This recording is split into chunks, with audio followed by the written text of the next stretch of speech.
이스라엘이 가나안을 정복하기 전 성경 자체가 가증한 일이라고 묘사하는 금지된 의식과 관습으로 점철된 숨겨진 영적 세계가 존재했습니다. 죽은 자와의 접촉은 상징적인 것이 아니었습니다. 그것은 지역 전체에 영향을 미치는 문화의 핵심 부분이었습니다. 하지만 이 의식들에서 실제로 무슨 일이 일어났으며 왜 흔적도 남기지 말고 모든 것을 파괴하라는 명령이 내려졌을까요? 오늘 여러분은 성경에 기록된 가장 엄중한 결정 중 하나 뒤에 숨겨진 역사적, 영적 진실을 알게 될 것입니다. 지금 구독하시고 거의 설명되지 않았던 세부 사항들을 발견할 준비를 하십시오. 영상을 계속하기 전에 여러분의 기도 생활을 강화하고 우리 채널의 성장을 돕고 싶으십니까? 여러분을 인도할 50가지 이상의 특별 기도문이 담긴 자료를 준비했습니다. 설명란의 링크를 클릭하여 그리스도의 말씀을 전파하는 우리의 프로젝트를 도와주십시오. 여러분은 아마 가나안 정복에 대해 들어보셨을 것입니다. 하지만 왜 하나님께서 그토록 극단적인 명령을 내리셨는지 이해하지 못했을 수도 있습니다. 그 답은 가나안의 군대에 있지 않았습니다. 그들의 성벽에 있었던 것도 아닙니다. 그것은 보이지 않는 곳에 있었습니다.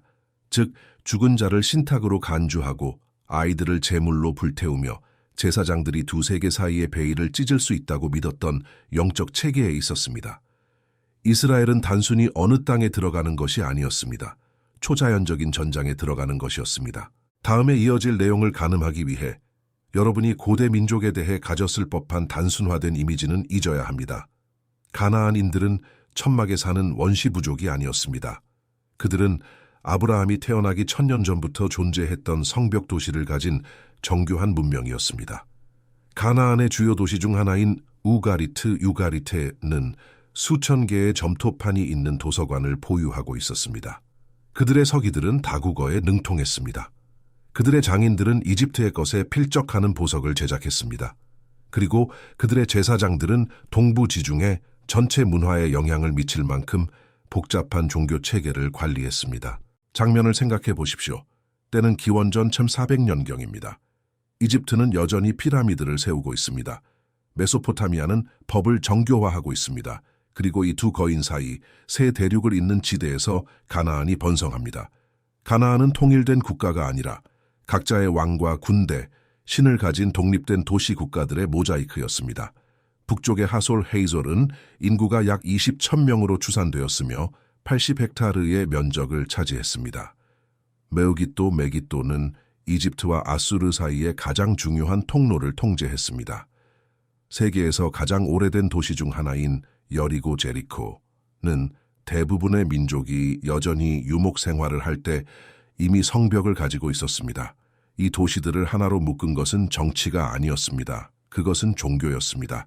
가나안 판턴의 정점에는 창조신 엘일이 있었는데 그는 우주산 꼭대기에서 통치하는 흰 수염을 가진 노인으로 묘사되었습니다. 그 아래로 수십 명의 신들이 권력과 영향력을 다투었습니다.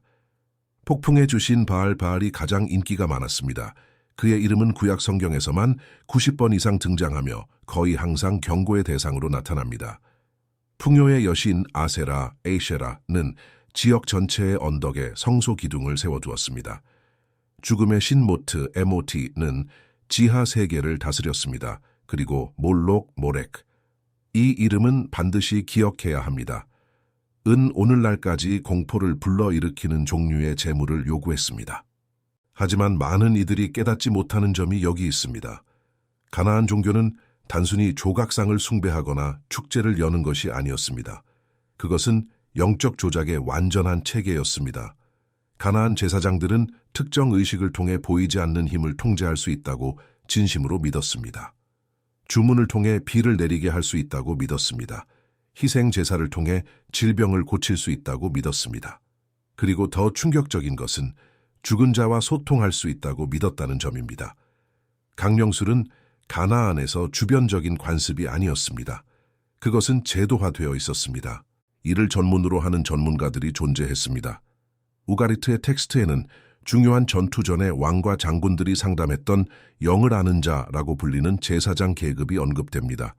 군주가 중대한 결정을 내려야 할 때 살아있는 고문들과 상담하는 것만으로는 부족했습니다. 조상들의 목소리를 들어야 했습니다.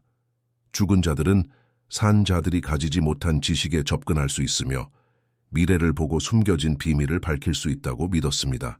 실제로 이것은 어떻게 작동했을까요? 고고학자들은 충격적인 단서들을 발견했습니다. 지역 전체의 발굴 과정에서 강령술의 방으로 사용된 것으로 보이는 신전과 연결된 지하 구조물들이 발견되었습니다. 일부는 지름이 약 3m인 원형 구조였으며 의식용 화토불의 흔적, 희생된 동물의 뼈, 제주 라이베이션에 사용된 도자기 파편들이 남아 있었습니다. 학자들은 영매들이 이 방으로 내려가 피와 향을 사용하는 특정 의식을 수행하고 죽은 자의 세계로부터 메시지를 받는다고 주장되는 변성 의식 상태에 들어갔을 것이라고 믿습니다. 평범한 가나안 가정의 상황을 고려해 보십시오. 누군가 죽었을 때 시신은 단순히 묻히고 잊히는 것이 아니었습니다. 많은 경우 시신은 집안, 때로는 가족이 잠을 자는 바닥 바로 아래에 매장되었습니다. 메우기또의 발굴에서는 단일 주거 지역에서 30개 이상의 가정 내 매장지가 발견되었습니다. 죽은 자들은 태아의 자세로 뉘어졌으며 개인 소지품, 음식이 담긴 그릇, 보호신을 상징하는 작은 조각상들에 둘러싸여 있었습니다. 왜 이렇게 했을까요? 죽음은 끝이 아니라 전이로 간주되었기 때문입니다. 이에 대한 증거는 압도적입니다. 텔레호브의 발굴에서는 37구의 시신이 연속적인 층으로 발견된 장례 복합 시설이 드러났는데 각 새로운 매장은 이전의 것을 방해하지 않도록 신중하게 배치되었습니다. 고고학자들은 수십 년에 걸쳐 반복적으로 방문하여 옛 재물 위에 새로운 재물을 놓은 증거를 발견했습니다. 일부 가족은 이 의식을 3대 또는 4대 동안 유지했습니다. 산자들은 죽은 자들을 떠나보낼 수 없었습니다. 아니면 떠나보냈을 때 일어날 일을 두려워했을지도 모릅니다. 가나안인들은 그들의 조상들이 스올셜 또는 돌아오지 못하는 땅이라 불리는 평행 평면에서 계속 존재한다고 믿었습니다. 하지만 스올이 침묵과 망각의 장소였던 후기 이스라엘의 관점과는 달리 가나안인들은 죽은 자들을 산자의 세계에 영향을 미칠 수 있는 활동적인 존재로 상상했습니다. 만족한 조상은 가족을 보호하고 풍성한 수확을 보장하며 출산을 축복할 수 있었습니다. 무시당하거나 노여움을 산 조상은 질병, 불임, 불행을 가져올 수 있었습니다. 이것은 공포와 의존에 기반한 영적 경제를 형성했습니다. 정기적으로 가족들은 죽은 자들에게 음식을 주어야 했습니다. 문자 그대로 말입니다. 고고학자들은 무덤에 수직으로 설치된 도자기 관을 발견했는데 이는 지표면과 시신 사이에 통로를 만든 것이었습니다. 이 관을 통해 산자들은 포도주, 기름, 우유, 동물의 피를 부었으며 죽은 자들이 이 재물의 정수를 소비한다고 믿었습니다. 일부 무덤에서는 가족들이 죽은 조상과 함께 식사하는 묘지 바로 위에서 수행된 의식적 식사의 증거가 발견되었습니다. 하지만 모든 죽은 자가 동일하게 대우받은 것은 아닙니다. 왕과 제사장들은 신격화에 가까운 특별한 대우를 받았습니다. 우가리트의 텍스트는 죽은 왕의 영혼이 공식적으로 르바임 리파임이라는 지위로 격상되는 의식을 묘사합니다. 르바임은 거의 신이 된 강력한 죽은 자들의 범주입니다. 이 르바임들은 국가의식에서 집단적으로 소환되었으며 마치 통치 왕조의 권력을 정당화하는 신성한 조상의회를 구성하는 것처럼 간주되었습니다. 살아있는 왕은 혼자 통치하는 것이 아니었습니다. 죽은 왕들의 세대의 지지를 받으며 통치했습니다. 이것이 권력 구조에 무엇을 의미했는지 주목하십시오. 왕에게 의문을 제기하는 것은 조상들에게 의문을 제기하는 것이었습니다. 확립된 질서에 도전하는 것은 죽은 자들을 모욕하는 것이었습니다.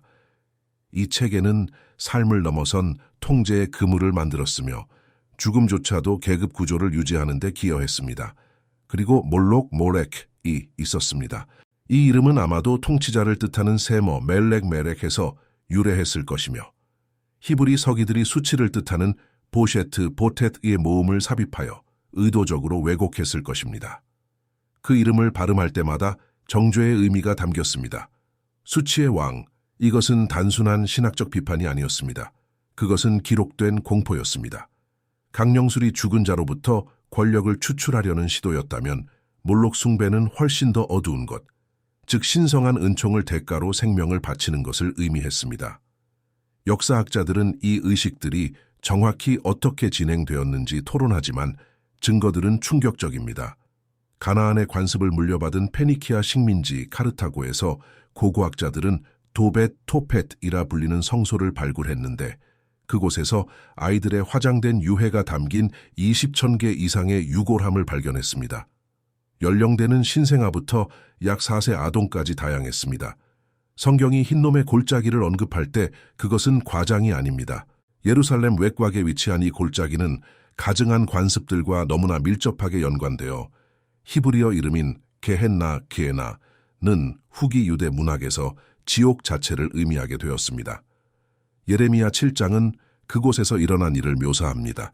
그들이 흰놈의 아들 골짜기에 도벳 사당을 건축하고 그들의 자녀들을 불에 살랐나니 내가 명령하지 아니하였고 내 마음에 생각지도 아니한 일이니라. 선지자는 상징적인 언어를 사용한 것이 아닙니다. 그는 문자 그대로의 공포를 기록하고 있었습니다. 어떻게 사회가 이 지경에 이를 수 있을까요? 어떻게 부모가 자녀를 불태우기 위해 내줄 수 있습니까? 답은 가나안 체계의 내부 논리에 있습니다. 만약 신들이 비수학, 다산, 군사적 승리 등 모든 것을 절대적으로 통제한다면 그들의 은총을 얻는 것보다 더 가치 있는 것은 없습니다. 그리고 작은 요청에 작은 재물이 효과가 있었다면 더 큰 위기에는 더 큰 재물이 필요할 것입니다. 장기 가뭄, 더 큰 재물, 침략의 위협, 더 큰 재물, 파괴적인 전염병. 그 논리는 필연적으로 생각할 수 없는 결론에 도달합니다. 자녀보다 더 소중한 것은 없습니다. 그러므로 자녀보다 더 나은 신성한 응답을 보장하는 것은 없습니다. 이 의식들을 관리했던 제사장들은 스스로를 괴물로 여기지 않았습니다. 그들은 필요한 희생을 통해 공동체를 구원하고 있다고 믿는 종교 전문가들이었습니다. 자녀를 내준 가족들이 반드시 잔인했던 것도 아닙니다. 그들은 살인을 헌신으로 바꾸는 신념 체계에 갇혀 있었습니다. 여기서 여러분은 왜 하나님께서 가나안에 대해 그토록 엄중하게 말씀하셨는지 이해하기 시작할 것입니다. 신명기가 금지된 관습들을 나열할 때 그 텍스트는 자의적으로 엄격한 것이 아닙니다. 그것은 이스라엘이 마주하게 될 실존적인 영적 및 도덕적 위험을 초래하는 실제 체계를 묘사하고 있는 것입니다. 그의 아들이나 딸을 불 가운데로 지나게 하는 자나 점쟁이나 기륭을 말하는 자나 요술하는 자나 무당이나 진언자나 신접자나 박수나 초혼자를 너희 가운데에 용납하지 말라. 이런 일을 행하는 모든 자를 여호와께서 가증히 여기시나니 이 목록은 무작위가 아닙니다. 각 항목은 가나안에서 고고학적으로 기록된 관습에 대응합니다. 하지만 상황을 더욱 복잡하게 만드는 또 다른 요소가 있었습니다. 다산 의식입니다. 바알은 비를 내리는 신으로 숭배되었고 그의 배우자 아세라는 땅의 생성력을 상징했습니다. 가나안의 마법적 논리는 의식적인 성행위가 우주적 다산을 자극할 수 있다고 제안했습니다. 인간이 신전에서 성관계를 가지면 신들도 똑같이 하도록 영감을 받을 것이며 그 천상의 결합으로부터 땅을 비옥하게 하는 비가 내릴 것이라고 믿었습니다. 이것은 가나안의 신전에서 여성과 남성 모두에 의해 행해진 성스러운 매춘을 낳았습니다. 그것은 지불이 수반되기는 했지만 현대적인 상업적 의미의 매춘이 아니었습니다. 그것은 의식이었습니다. 숭배자들은 신전의 제사장이나 여제사장과 성적으로 결합함으로써 공동체 전체에 유익을 주는 우주적 행위에 참여하고 있다고 믿었습니다. 성소 기둥이 있는 아세라 신전들은 이러한 관습의 중심지가 되었습니다. 이것을 가늠해 보십시오. 아동 희생, 강령술, 성의 의식화를 정상화한 종교는 이스라엘이 제안한 것과 단순히 신학적으로만 다른 것이 아니었습니다. 그것은 가나안 존재의 모든 측면을 형성하는 완전한 삶의 체계였습니다. 그리고 이 세계에 이스라엘이 도착합니다. 광야에서의 40년은 노예 집단을 법과 제사장직, 정의된 정체성을 가진 국가로 변화시켰습니다. 하지만 그들이 마주할 문화적 충격에 대비한 것은 아무것도 없었습니다. 가나안은 부유하고 확립되었으며 정교했습니다. 그들의 도시들은 인상적인 성벽을 가졌습니다. 여리고의 성벽은 두께가 약 6m에 달했습니다. 그들의 들판은 비옥했으며 수세기 전의 운하 시스템으로 관계되었습니다. 그들의 상인들은 제국들을 잇는 경로를 통제하며 각 집과 신전에서 눈에 보이는 부를 축적했습니다. 그에 비해 이스라엘은 땅도 도시도 농사 경험도 없는 백성이었습니다. 그들은 양떼를 치는 법은 알았지만 포도원을 가꾸는 법은 몰랐습니다. 천막을 치는 법은 알았지만 집을 짓는 법은 몰랐습니다. 그들의 유일한 이점은 보이지 않는 것, 즉 충분함이 되어주겠다고 약속하신 하나님과의 언약뿐이었습니다. 유혹은 단순히 군사적인 것만이 아니었습니다. 그것은 종교적이었습니다. 평범한 이스라엘인의 관점을 생각해 보십시오. 당신은 광야에서 40년 동안 만나를 먹으며 지냈습니다. 이제 당신은 실제로 젖과 꿀이 흐르는 땅에 있습니다. 당신의 새로운 가나안 이웃들은 풍성한 수확을 거둡니다. 그들은 그 풍요를 자신들의 의식 덕분이라고 말합니다. 바알이 비를 내린다고 그들은 말합니다. 아세라가 땅을 축복한다고 합니다. 조상들이 가족을 보호한다고 합니다. 당신은 효과가 있어 보이는 이 모든 것을 완전히 무시하겠습니까? 아니면 혹시 모르니까 몇 가지 관습을 받아들이겠습니까? 사사기는 바로 이러한 점진적인 동화 과정을 기록하고 있습니다. 그것은 한꺼번에 일어나지 않았습니다. 느린 침식이었습니다. 한 세대는 여호와를 섬겼습니다. 다음 세대는 여호와를 알지 못하며 여호와께서 이스라엘을 위하여 행하신 일도 알지 못하였고 지역 신들을 시험하기 시작했습니다. 언덕에는 바알의 제단들이 생겨났습니다. 높은 곳에는 아세라 기둥들이 세워졌습니다. 처음에는 보완적인 것처럼 보였던 관습들, 야훼와 지역 신들을 함께 숭배하는 것, 이 결국 원래의 신앙을 대체했습니다. 사사들은 이 순환에 대한 응답으로 등장했습니다. 배교 주변 민족에 의한 압제, 하나님께 부르짖음, 선택된 지도자를 통한 구원, 일시적인 평화, 그리고 사사가 죽었을 때의 새로운 배교. 이 순환은 300년 이상 반복되었으며 끊임없는 문화적 압력 속에서 구별됨을 유지하는 것이 얼마나 어려운지를 보여주었습니다. 하지만 가장 비판적인 시기는 그 후 왕정 시대에 찾아왔습니다. 이스라엘이 다른 나라들처럼 왕을 요구했을 때 그들은 단순히 다른 정치 구조만을 요구한 것이 아니었습니다. 그들은 이웃들과 더 닮아가기를 요구한 것이었습니다. 그리고 왕들은 종종 외교적 동맹을 맺기 위해 외국 공주들과 결혼했습니다. 이 공주들은 자신들의 신들을 데려왔습니다. 가장 유명한 사례는 이스라엘 왕 아합의 아내가 된 페니키아 공주 이세벨, 제사벨입니다. 그녀는 단순히 바알 숭배를 가져온 것이 아니라 그것을 제도화했습니다. 이세벨은 왕실 자금으로 지원받는 사계 50명의 바알 선지자와 400명의 아세라 선지자를 왕의 식탁에 두었습니다. 신전들을 건축했습니다. 야훼의 선지자들을 박해했습니다. 엘리야의 죽음을 명령했습니다. 그녀의 영향 아래 이스라엘은 그때까지 가장 큰 영적 위기를 겪었습니다. 갈멜산에서 엘리야가 바알의 선지자들과 맞섰을 때 그는 단순히 힘의 과시를 하고 있었던 것이 아닙니다. 그는 국가 전체를 사로잡은 체계를 깨뜨리려 하고 있었습니다. 대결은 하루 종일 계속되었습니다. 450명의 바알 선지자들은 아침부터 전곡까지 부르짖었습니다.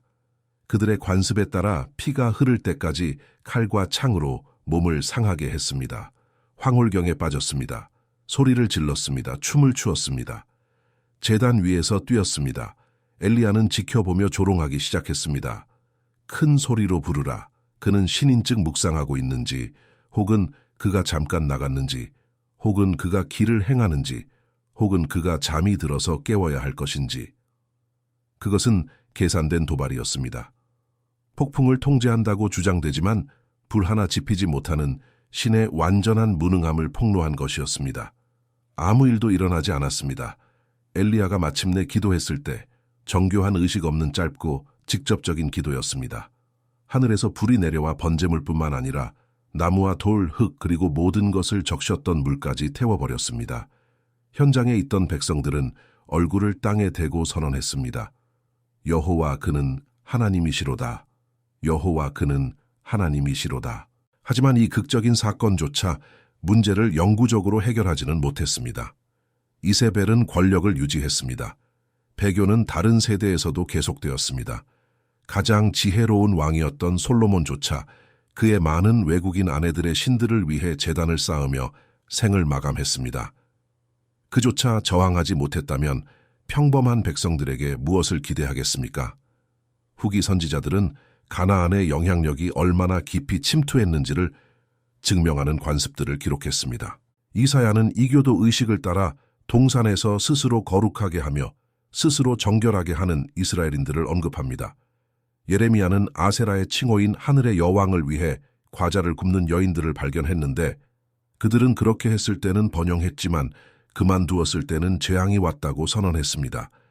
에스겔은 환상 중에 이스라엘의 장로들이 예루살렘 성전 안의 비밀의 방에서 형상들을 숭배하는 것을 보았습니다.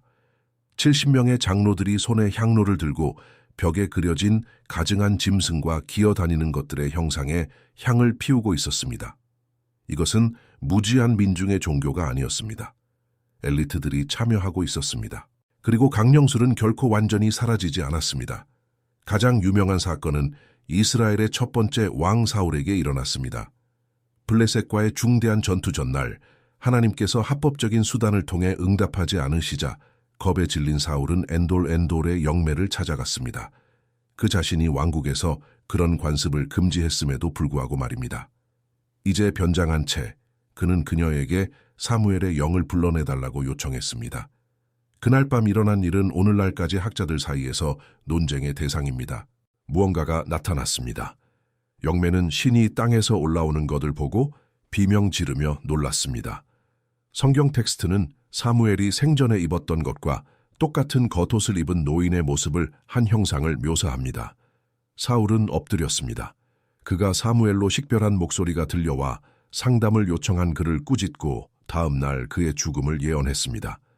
네가 어찌하여 나를 불러 올려서 나를 번거롭게 하느냐?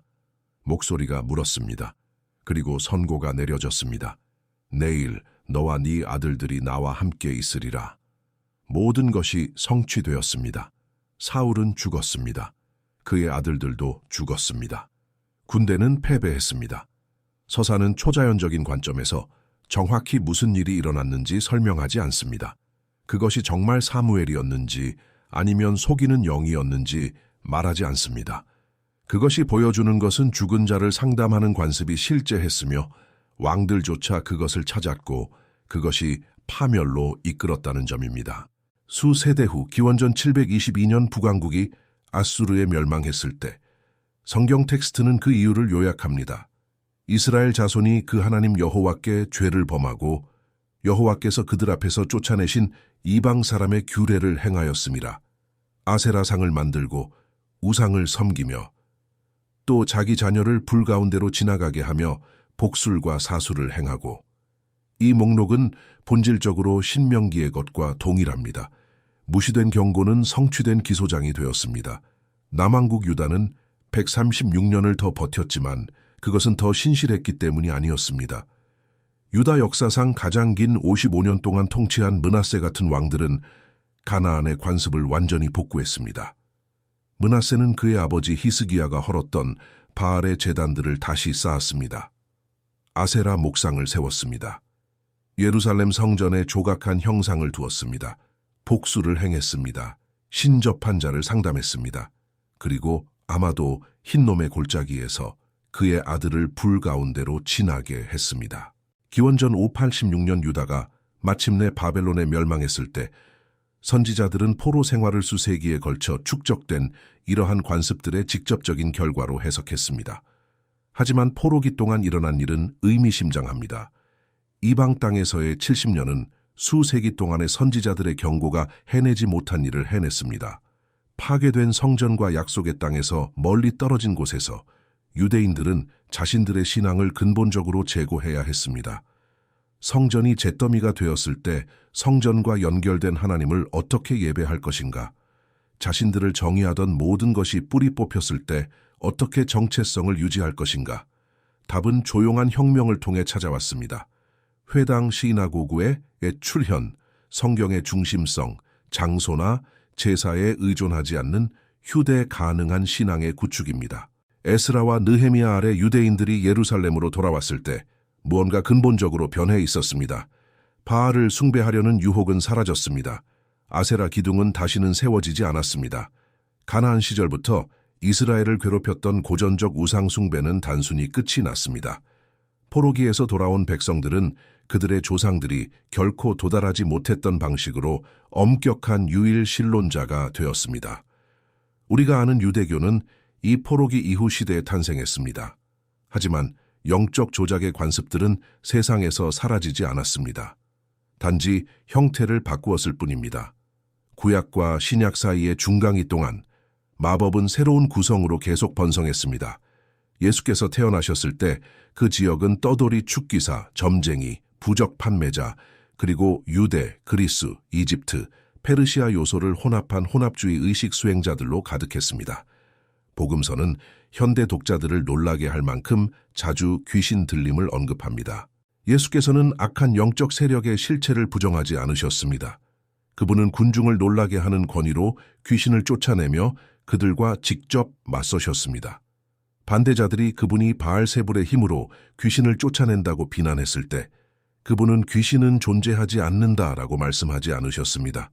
그분은 스스로 분쟁하는 나라는 서지 못한다고 논증하셨습니다.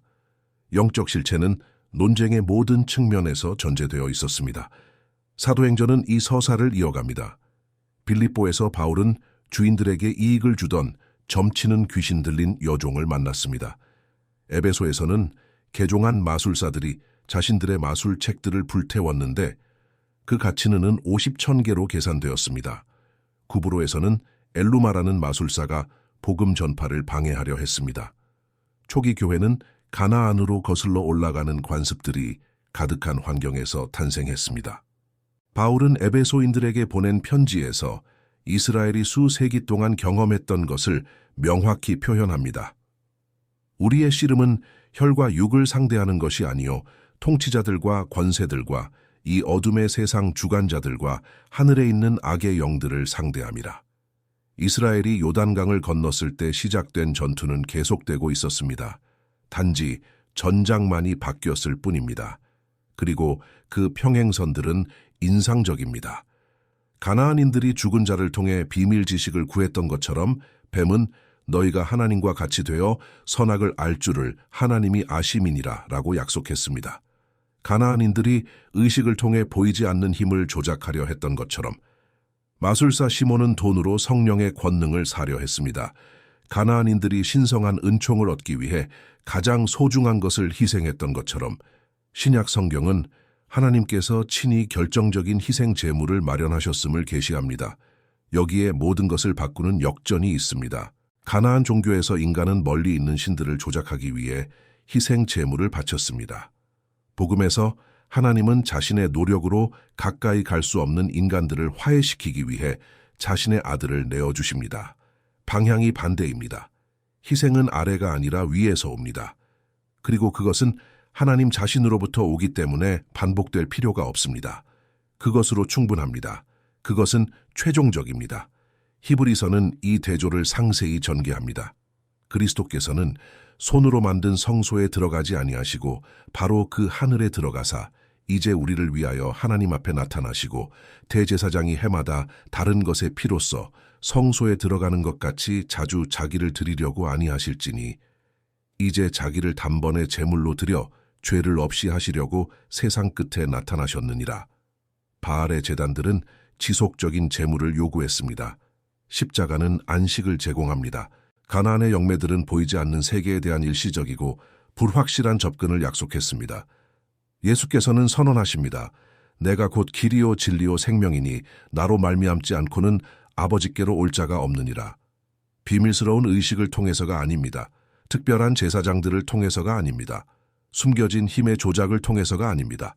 한 인격과의 관계를 통해서입니다. 그렇다면 죽은 자와의 소통은 어떠합니까?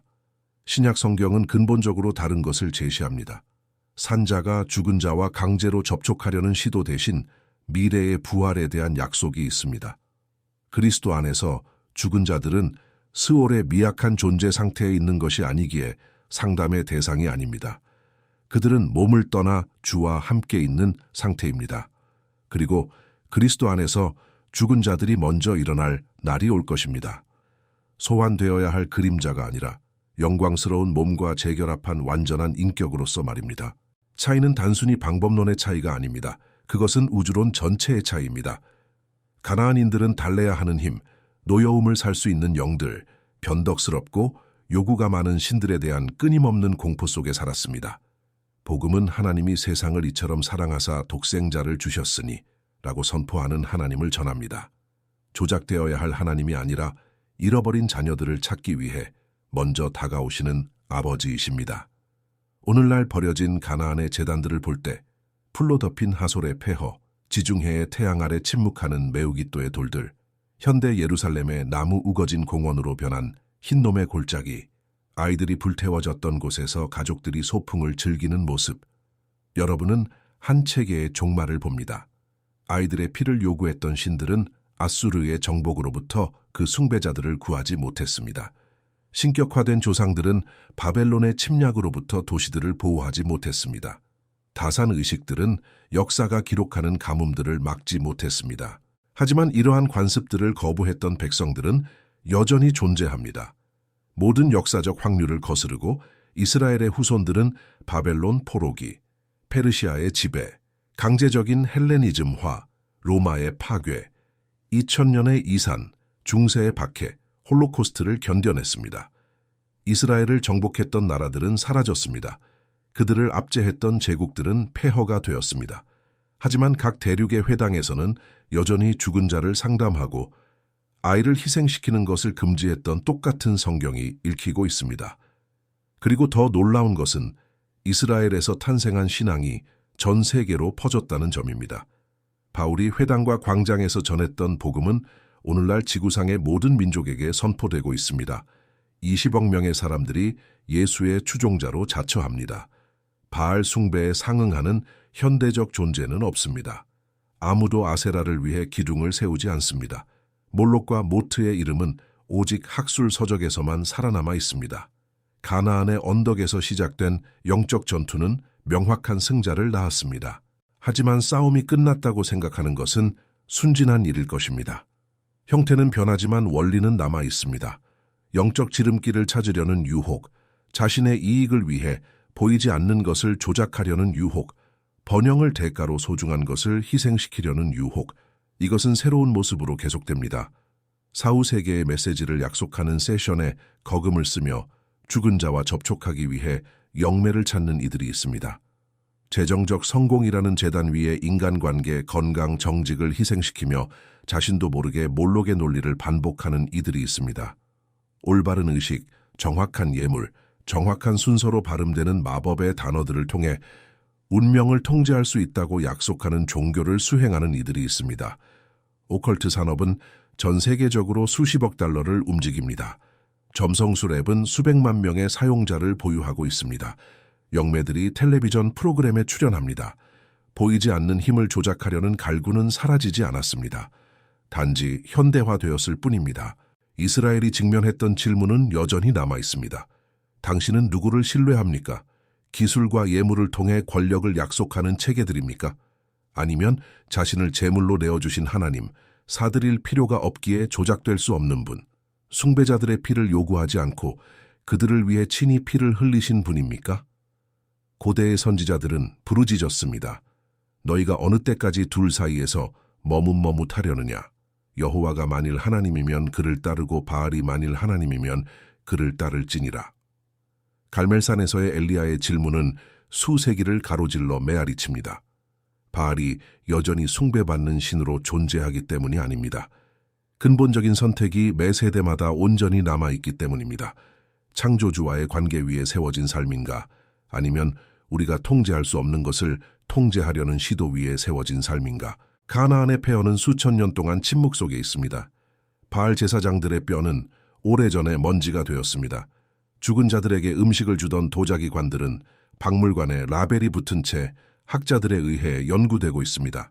하지만 이스라엘을 이집트에서 불러내고 불기둥으로 광야를 인도하며 땅과 자손을 약속하고 앞에 놓인 영적 위험을 경고했던 그 목소리는 여전히 말하고 있습니다. 들을 귀가 있는 자들을 향해, 그리고 선택할 용기가 있는 자들을 향해 우리가 이러한 다큐멘터리와 성경 이야기를 계속 제작할 수 있도록 돕기 위해 50가지 이상의 기도문이 담긴 전자책 구매를 고려해 주십시오. 이것은 이 프로젝트를 축복하는 방법인 동시에 여러분의 여정을 위한 영적 가이드를 갖는 방법이기도 합니다. 여러분의 것을 확보하기 위한 링크는 설명란에 있습니다. 다음 영상에서 뵙겠습니다.